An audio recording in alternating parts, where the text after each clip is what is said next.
Moskvada yashaydigan o'zbek oligarxining uyini obzor qilamiz.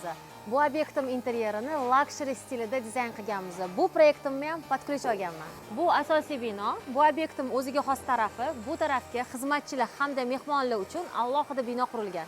Uyimizga shunaqa katta basseyn berganmiz. O'zini finskiy saunasi, turetskiy hammom bilan birgalikda. Bu joyimizga katta panoramli oyna berganmiz. Tashqari ichkariga, ichkari tashqariga ko'rinmaydi. Polni balandligi 8 metr. O'rtadan необычный lustra tushirganmiz. Eng asosiysi u pultli bo'ladi.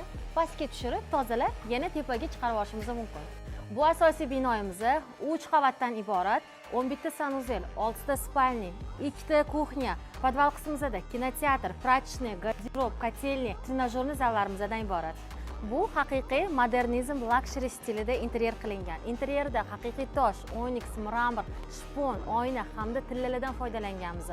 Bir dona ham lepka ishlatmadik. Uyni ko'rdinglar? Deyarli 70 tadan ortiq usta ishlayapti. Nima deb o'ylaysizlar? Bu uyimiz qaysi oligarxga tegishli? Kommentariyada yozinglar. Topganga sovg'asi bor.